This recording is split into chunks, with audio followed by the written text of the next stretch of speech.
Welcome back everyone. आज हम start करेंगे सेंट्रल गवर्नमेंट।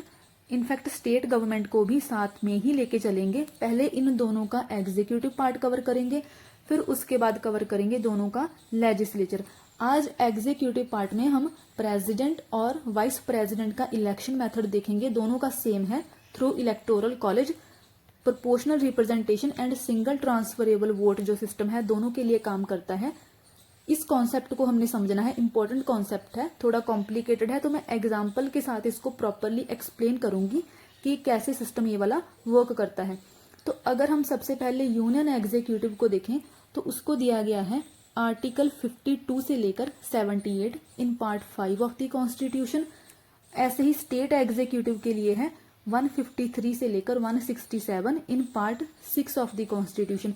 अब ये आर्टिकल सिर्फ प्रेसिडेंट के लिए नहीं है, ये पूरे यूनियन एग्जीक्यूटिव के लिए है, जिसमें आते हैं president, vice president, prime minister, council of minister and attorney general of India. ऐसे ही स्टेट एग्जीक्यूटिव में आते हैं governor, chief minister, council of minister and advocate general of state. तो पढ़ने का मेथड क्या है कि पहले हम प्रेसिडेंट वाइस प्रेसिडेंट देखेंगे, उसके बाद हम चलेंगे स्टेट के गवर्नर्स के ऊपर, क्योंकि दोनों के ही सेम जैसे रोल रिस्पॉन्सिबिलिटीज रहते हैं। उसके बाद प्राइम मिनिस्टर और चीफ मिनिस्टर को साथ में पढ़ेंगे, देन काउंसिल ऑफ मिनिस्टर्स और attorney general of India and advocate general of states को हमने कॉन्स्टिट्यूशनल बॉडीज में देखना है। तो सबसे पहले चलते हैं अब प्रेसिडेंट के ऊपर। आर्टिकल 52 कहता है that there shall be a president of India. मतलब ये आर्टिकल 52 सिर्फ ये बताता है कि एक प्रेसिडेंट ऑफ इंडिया होने चाहिए हमारे कंट्री के लिए।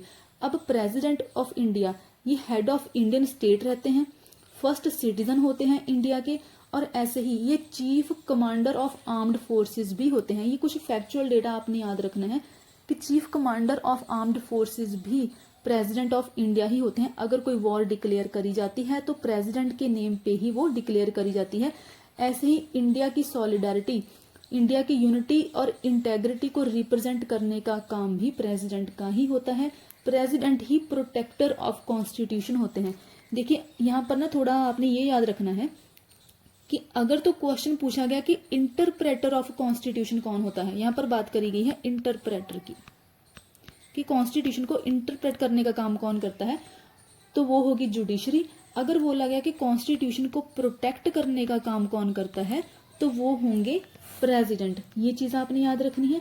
साथ में ये भी याद रखना है, और ये इंपॉर्टेंट कॉन्सेप्ट है, इंपॉर्टेंट फैक्ट है, कि जो प्रेसिडेंट होंगे, प्रेसिडेंट पार्लियामेंट का पार्ट नहीं होंगे, बट प्रेसिडेंट खुद इंटेग्रल पार्ट होंगे, इंटेग्रल पार्ट होंगे पार्लियामेंट का, बट पार्लियामेंट का मेंबर नहीं होंगे। अब इंटेग्रल पार्ट ये कैसे हैं, क्योंकि देखिए जितने भी बिल लेजिस्लेचर के थ्रू पास करे जाते हैं, पहले एग्जीक्यूटिव बिल्स को ड्राफ्ट करता है, उसके बाद ही फिर लेजिस्लेचर उस ड्राफ्ट बिल के ऊपर एक लेजिस्लेटिव प्रोसेस के थ्रू उनको पास करेगा। पास होने के बाद बिल एसेंट के लिए प्रेसिडेंट के पास जाते हैं।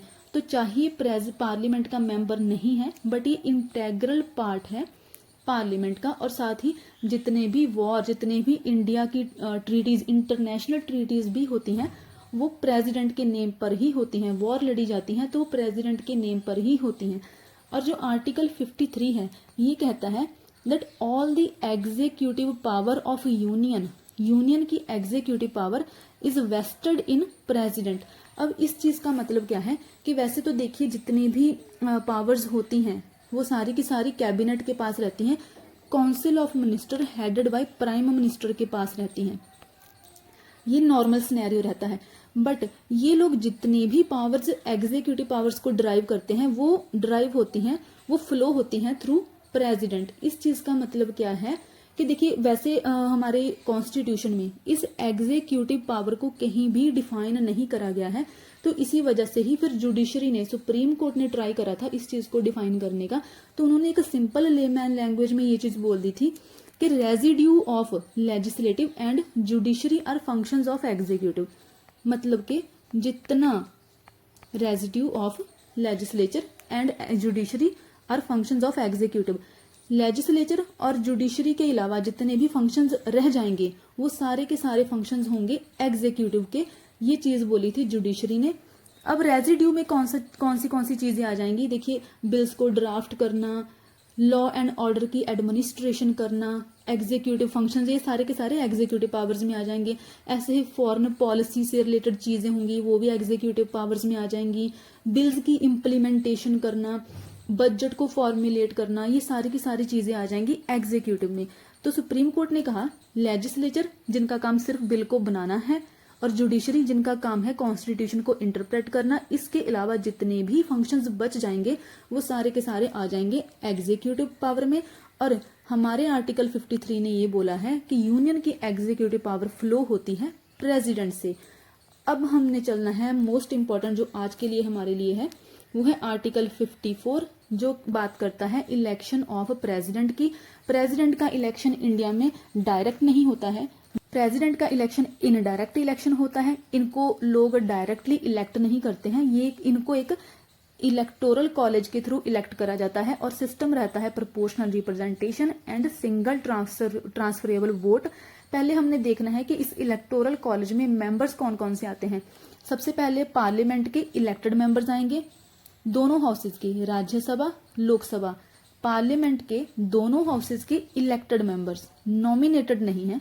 ऐसे ही अगर स्टेट में चले तो स्टेट लेजिस्लेटिव असेंबली के इलेक्टेड मेंबर्स आ जाएंगे। Union territory of Delhi and Puducherry, इनके इलेक्टेड मेंबर्स आ जाएंगे क्योंकि इनके पास है लेजिस्लेटिव असेंबलीज। तो क्या कहा गया है, पहले elected members of both houses of the parliament, दोनों हाउसेज राज्यसभा लोकसभा, और ऐसे ही elected members of legislative assemblies of state. यहाँ पर स्टेट काउंसिल्स, जो स्टेट काउंसिल्स होती हैं उनको इंक्लूड नहीं करा गया है। ऐसे ही legislative elected members of legislative assemblies of union territories of Delhi and Puducherry, इनको इंक्लूड करा गया है, और इनको इंक्लूड करा गया था 70 कॉन्स्टिट्यूशनल अमेंडमेंट एक्ट 1992 से। अच्छा, अब हमने देखना है कि किनको इसमें इस इलेक्टोरल कॉलेज में नहीं रखा गया है। तो वो है सबसे पहले पार्लियामेंट के नॉमिनेटेड मेंबर्स, जितने भी दोनों हाउसेज के, राज्यसभा लोकसभा में। देखिए ऐसा क्यों करा गया है, अब जो लोकसभा होता है उसमें प्रेसिडेंट जो हमारा इंडिया का होता है वो 2 मेंबर्स को नॉमिनेट करता है। ऐसे ही राज्यसभा में भी 12 मेंबर्स को आई गेस नॉमिनेट करा जाता है बाय प्रेसिडेंट। अब ये जो मेंबर्स हैं जो नॉमिनेट करे गए हैं, इनको प्रेसिडेंट खुद नॉमिनेट कर रहा है। तो ये एक थोड़ा गड़बड़ वाला सिस्टम नहीं हो जाएगा कि प्रेसिडेंट इन लोगों को बोल सकता है कि मैंने आपको नॉमिनेट करा था लास्ट टाइम, तो इस बार भी आप मुझे ही इलेक्ट करने में हेल्प करो, तो नेक्स्ट टाइम मैं आपको ही नॉमिनेट कर दूंगा। तो इसीलिए ये एक थोड़ा गड़बड़ हो जाता है, जिसकी वजह से नॉमिनेटेड मेंबर्स को इंक्लूड नहीं करा जाता है। ऐसे ही स्टेट लेजिस्लेटिव असेंबलीज के नॉमिनेटेड जो मेंबर होंगे उनको भी नहीं रखा जाएगा। ऐसे ही इसमें दिल्ली और पुडुचेरी के जो लेजिस्लेटिव असेंबलीज होंगी उनके भी नॉमिनेटेड मेंबर्स को नहीं रखा जाएगा। प्लस जितनी भी स्टेट लेजिस्लेटिव काउंसिल्स होंगी, यहाँ पर पूरी की पूरी स्टेट लेजिस्लेटिव काउंसिल्स के ना तो नॉमिनेटेड मेंबर्स आएंगे और ना ही इसमें आएंगे इलेक्टेड मेंबर्स। अब ये चीज क्यों बोली गई है, क्योंकि देखिए हर एक स्टेट में बाई कैमरलिज्म नहीं है, हर एक स्टेट में 2 हाउस नहीं है। सिर्फ कुछ ही स्टेट्स हैं, जैसे कि एक कर्नाटका है, यहाँ पर भी दोनों हाउसेज हैं, स्टेट लेजिस्लेटिव काउंसिल भी है। ऐसे ही उत्तर प्रदेश में भी है, आंध्र प्रदेश में भी है, ऐसे कुछ और स्टेट्स भी हैं। तो बेसिकली हर एक स्टेट जितनी भी है इंडिया में, वहां पर स्टेट लेजिस्लेटिव काउंसिल नहीं है। और प्रेसिडेंट के इलेक्शन के लिए ये चीज बोली जाती है कि सबको इक्विवेलेंट या फिर ऑलमोस्ट इक्वल रिप्रेजेंटेशन मिलनी चाहिए, यूनिफॉर्मिटी रहनी चाहिए। इसीलिए स्टेट लेजिस्लेटिव काउंसिल्स के नॉमिनेटेड भी और साथ में इलेक्टेड मेंबर्स को भी एक्सक्लूड कर दिया जाता है। अब हमने देखना है कि ये जो सिस्टम है प्रोपोर्शनल रिप्रेजेंटेशन और सिंगल ट्रांसफरेबल वोट कैसे काम करेगा। इस सिस्टम के लिए सबसे पहले हमारा कॉन्स्टिट्यूशन कहता है कि क्योंकि जो प्रेसिडेंट है वो पूरे इंडिया को भी रिप्रेजेंट करता है, स्टेट्स को भी रिप्रेजेंट करता है, तो स्टेट्स को भी इंक्लूड करा जाना चाहिए और ऐसे ही यूनियन तो इंक्लूड होगा ही होगा। तो दोनों में यूनिफॉर्मिटी भी रहनी चाहिए, स्केल ऑफ रिप्रेजेंटेशन दोनों में यूनिफॉर्मिटी रहनी चाहिए, स्टेट्स के बीच में भी, ऐसे ही यूनियन और स्टेट इंडिविजुअली इनके बीच में भी यूनिफॉर्मिटी रहनी चाहिए, पैरिटी रहनी चाहिए। अब इस यूनिफॉर्मिटी को बनाए रखने के लिए, इक्वालिटी ऑफ रिप्रेजेंटेशन के लिए ही फॉर्मूलाज डिवाइस करे गए हैं, जिससे बताया गया है कि स्टेट के एमएलए की vote of value of vote कितनी होगी और ऐसे ही जो पार्लियामेंट के एमपी होते हैं उनकी वैल्यू ऑफ वोट कितनी होगी। सबसे पहले अगर एमएलए की अगर बात करें जो स्टेट में होते हैं, तो इसकी वैल्यू होगी total population of state divided by total number of elected members in the state legislative assembly multiplied by 1/1000। तो अगर हम पंजाब की एग्जांपल लें, तो पंजाब के जो एक एमएलए होगा उसकी वैल्यू ऑफ वोट कैसे निकाली जाएगी। पंजाब की टोटल पॉपुलेशन से, टोटल पॉपुलेशन है 3 करोड़, डिवाइड करा जाएगा लेजिस्लेटिव असेंबली में जितने भी इलेक्टेड मेंबर्स हैं। तो पंजाब के इलेक्टेड मेंबर्स हैं 117, इनको मल्टीप्लाई करा जाएगा 1/1000 से। तो ऐसा करके जितनी भी वैल्यू आएगी वो पंजाब के एक एमएलए की वैल्यू होगी।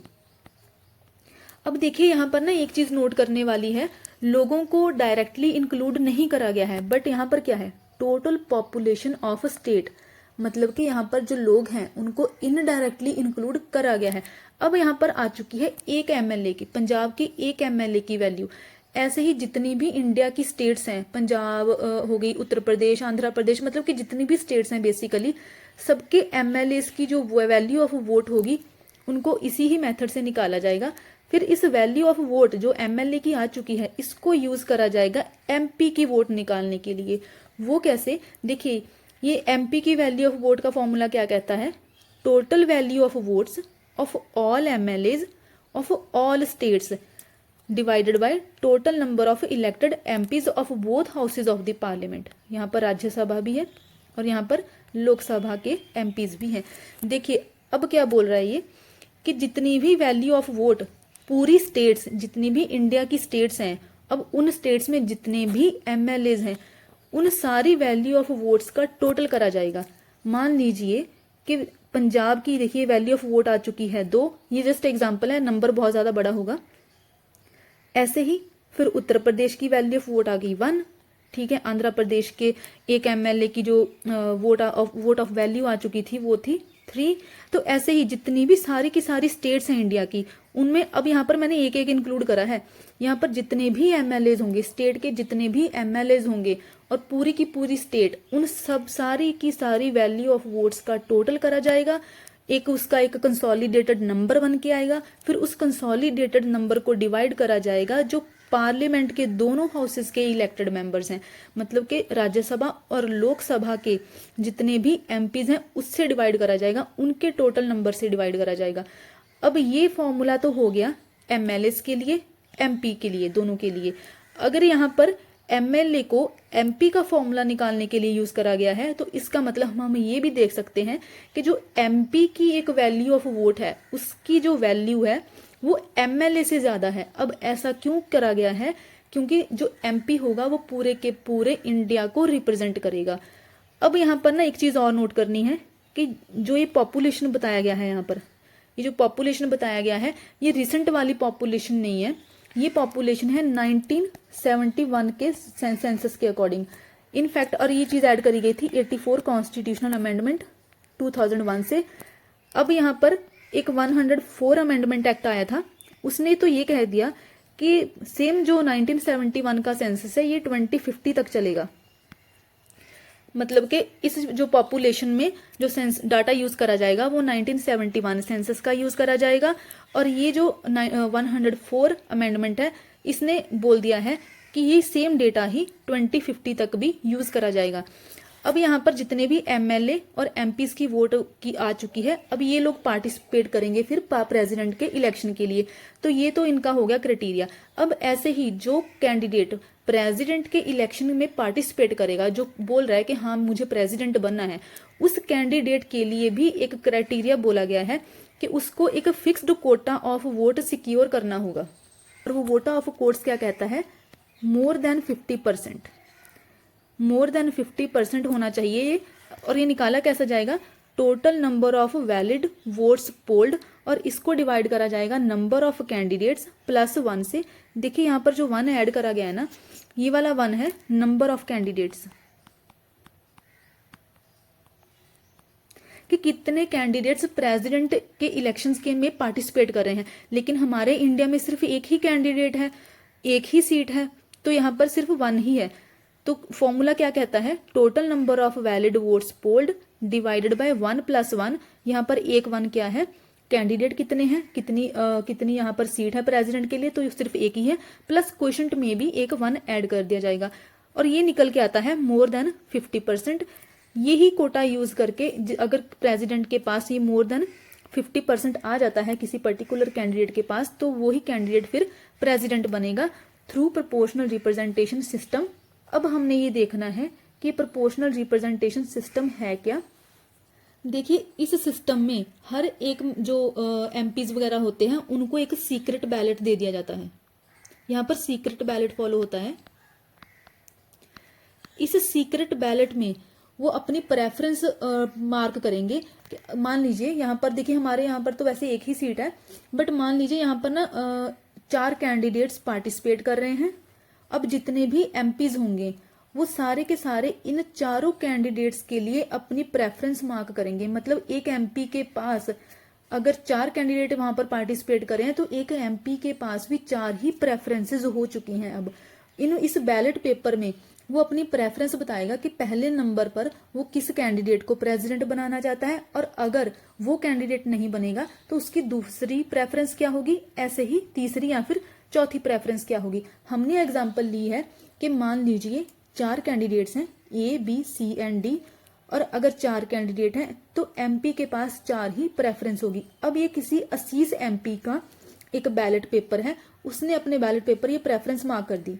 पहली प्रेफरेंस उसने दी ए को, सेकंड प्रेफरेंस दी बी को कि अगर ए नहीं बना तो सेकंड पर फिर बी प्रेसिडेंट बन जाना चाहिए, और थर्ड प्रेफरेंस उसने दी है डी कैंडिडेट को कि अगर ए और बी भी ना बने तो उसके बाद फिर डी बन जाए।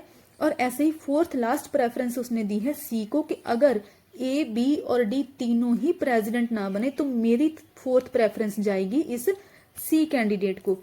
अब इसकी प्रेफरेंस के बाद जितने भी ये फर्स्ट नंबर पर वाले हैं, मतलब कि ए को कितने लोगों ने फर्स्ट प्रेफरेंस पर रखा है, बी को कितने लोगों ने फर्स्ट प्रेफरेंस पर रखा है, ऐसे ही कुछ एमपीज होंगे जो सी को फर्स्ट नंबर पर रखेंगे, और ऐसे ही कुछ एमपीज होंगे जो डी को फर्स्ट प्रेफरेंस पर रखेंगे।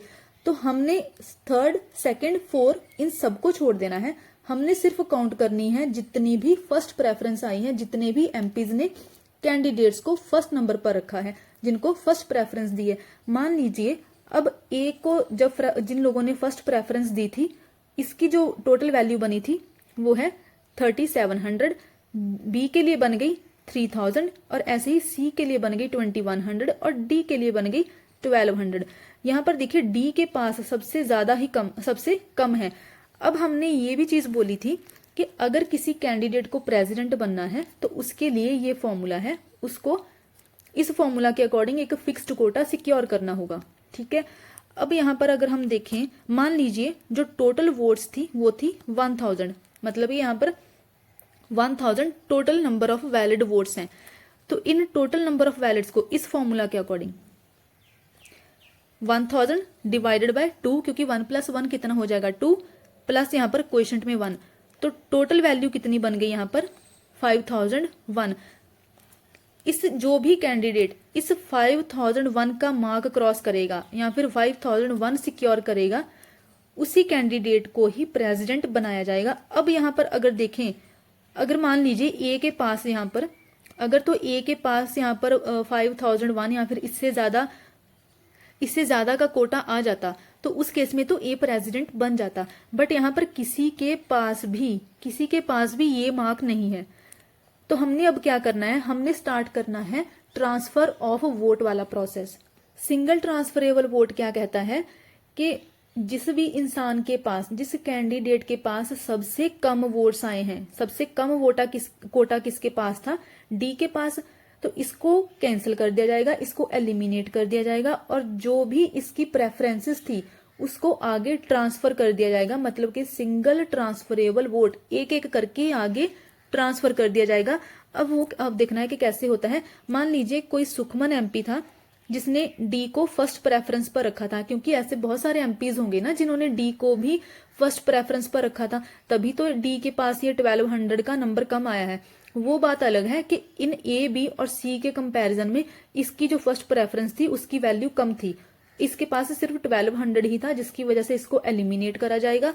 बट अब जितनी भी इसकी बैलेट पेपर में बाकी की प्रेफरेंसेस होंगी उनको आगे आगे ट्रांसफर कर दिया जाएगा और उनको ऐड कर दिया जाएगा फिर वापस ए, बी और सी में।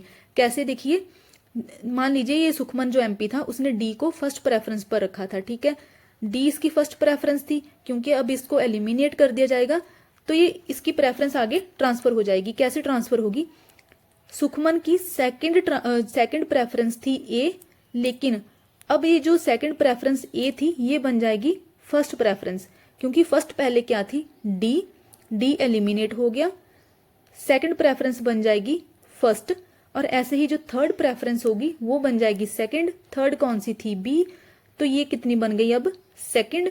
ऐसे ही जो सी थी वो लास्ट फोर्थ प्रेफरेंस थी, अब ये बन जाएगी थर्ड प्रेफरेंस। तो ये अब का सुखमन एमपी का ये बैलेट पेपर कहेगा सिंगल ट्रांसफरेबल वोट के बाद ये सिनेरियो बन जाएगा। अब ये जो चीज बनी है इसको ऐड कर दिया जाएगा इन लोगों में, इनमें ऐड करने के बाद अब देखिए ए के पास अब फर्स्ट प्रेफरेंस चली गई है ना, तो इनको यहां पर वापस में ऐड करा जाएगा। ए के पास ऑलरेडी कितना था 3700। अब मान लीजिए ऐसे ही करके और बहुत ज्यादा एमपी थे जिन्होंने डी को फर्स्ट प्रेफरेंस पर रखा था, अब उनकी भी ऐसे ही सेम सुखमन एमपी के जैसे ही उनकी वैल्यू जो वोट्स होंगी उनको आगे आगे ट्रांसफर करा जाएगा। ऐसे ही ट्रांसफर करने के बाद मान लीजिए ए के पास अब टोटल बन जाता है 4600, बी के पास बन जाता है 3300 और सी के पास अब बन जाता है 2100। अब यहां पर भी देखिए ये 5001 का जो मार्क है अभी तक कंप्लीट नहीं हुआ है। अगर यहां पर किसी के पास भी ये मार्क कंप्लीट हो जाता तो वो कैंडिडेट प्रेसिडेंट बन जाता, लेकिन यहां पर क्योंकि नहीं हुआ है तो सेम प्रोसेस चलेगा। जो ट्रांसफर ऑफ वोट्स वाला होगा, प्रेफरेंस को आगे आगे ट्रांसफर करने वाला जो प्रोसेस होगा सेम अब यहां पर भी चलेगा। सी के पास सबसे ज्यादा कम है तो सी को एलिमिनेट कर दिया जाएगा। अब ऐसे ही जो सी का बैलेट होगा जो उसने सेकंड पर रखा था वो आ जाएगा फर्स्ट पर, जो रखा था थर्ड पे वो आ जाएगा सेकंड, और ऐसे ही जो रखा था फोर्थ वो आ जाएगा थर्ड पर। अब ऐसा करने के बाद बच कौन गया, ए और बी।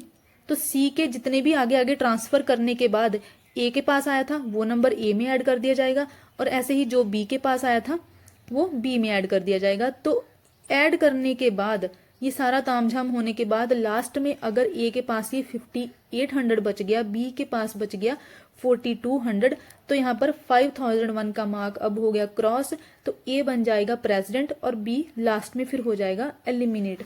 तो ये था सारे का सारा single proportional representation through single transferable vote का कॉन्सेप्ट। आई होप ये सारे का सारा कॉन्सेप्ट क्लियर हो गया होगा, क्योंकि ये इंपॉर्टेंट कॉन्सेप्ट है। तो लाइक शेयर एंड सब्सक्राइब करना मत भूलें। अब साथ में देखिए जो प्रोपोर्शनल रिप्रेजेंटेशन है इसको भी क्वेश्चन करा गया और सिंगल ट्रांसफरेबल वोट को भी क्वेश्चन करा गया। क्यों? क्योंकि प्रोपोर्शनल रिप्रेजेंटेशन उन जगह पर यूज होता है यहाँ पर 2 या फिर 2 से ज्यादा सीट्स फिल करनी हो, लेकिन हमारे इंडिया में तो सिर्फ एक ही सीट फिल करनी है, तभी तो इस फॉर्मूला में भी हमने 1+1 ही करा था, तो इसीलिए इसको भी क्वेश्चन करा गया। ऐसे ही सिंगल ट्रांसफरेबल वोट का जो कॉन्सेप्ट है उसको भी जो क्वेश्चन करा गया, क्योंकि देखिए किसी भी जो एमपी वगैरह हैं उनके पास क्या कोई सिंगल वोट है, उनके पास क्या कोई सिंगल प्रेफरेंस है। जितने ज्यादा कैंडिडेट्स हैं उतनी ही ज्यादा उनके पास वोट्स हैं, उतनी ही ज्यादा उनके पास प्रेफरेंसेज है। तो यहाँ पर प्लूरल वोट्स हैं, इसी की वजह से सिंगल ट्रांसफरेबल वोट को भी क्वेश्चन करा गया। वो बात अलग है, ये सिस्टम अभी भी सेम ही चलता है, बट इनको बस क्वेश्चन करा गया।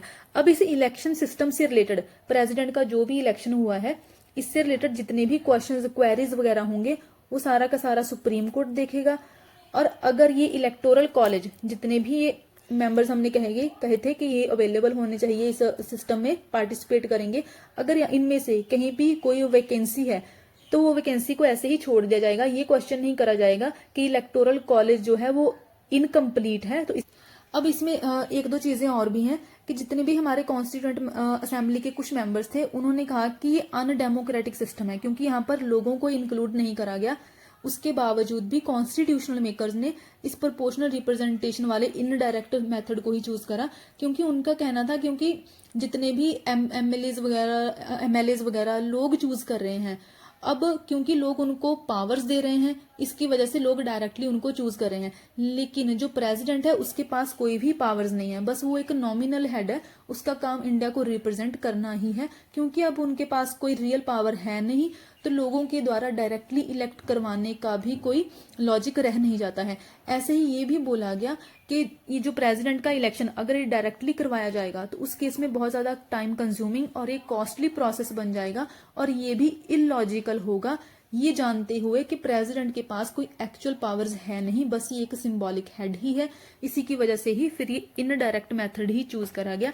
ऐसे ही कॉन्स्टिट्यूएंट असेंबली के कुछ मेंबर्स ये भी बोल रहे थे कि सिर्फ पार्लियामेंट के दोनों हाउसेज ही मिलकर प्रेसिडेंट को इलेक्ट करें, तो इसको भी चूज नहीं करा गया, क्योंकि कॉन्स्टिट्यूशनल मेकर्स का मानना था कि क्योंकि अब जो प्रेसिडेंट है वो इंडिया को भी रिप्रेजेंट कर रहा है, स्टेट्स को भी रिप्रेजेंट कर रहा है, चाहे उसके पास कोई पावर्स नहीं है बट दोनों को ही रिप्रेजेंट कर रहा है, तो स्टेट्स को एक्सक्लूड नहीं करा जाना चाहिए। तो ये था सारे का सारा proportional representation through single transferable vote, election method of president. अब same election method of proportional representation and single transferable vote, ये सेम ही यूज होता है वाइस प्रेसिडेंट के लिए ही। वाइस प्रेसिडेंट का रैंक है सेकंड प्रेसिडेंट के बाद। अमेरिकन मॉडल के थ्रू इसको अडॉप्ट करा गया है। अब यहाँ पर भी इनडायरेक्ट इलेक्शन इलेक्टोरल कॉलेज वाला सिस्टम ही यूज होता है। ये चीज हमने देख ली है, proportional representation and single transferable vote, same ही ये वाली चीज है यहाँ पर भी। बट यहाँ पर बस एक ही चीज का डिफरेंट है कि इलेक्टोरल कॉलेज के मेंबर्स डिफरेंट है। यहाँ पर वाइस प्रेसिडेंट के केस में प्रेसिडेंट से डिफरेंट मेंबर्स हैं। इसमें यहाँ पर मेंबर्स कौन से हैं? सबसे पहले है elected and nominated members of both houses of the parliament, Rajya Sabha Lok Sabha दोनों के ही इलेक्टेड मेंबर्स भी हैं, नॉमिनेटेड मेंबर्स भी हैं। लेकिन प्रेसिडेंट के केस में सिर्फ और सिर्फ इलेक्टेड मेंबर्स ही थे। ऐसे ही यहाँ पर स्टेट लेजिस्लेटिव असेंबलीज को इंक्लूड नहीं करा गया है, इनको टोटली छोड़ दिया गया है।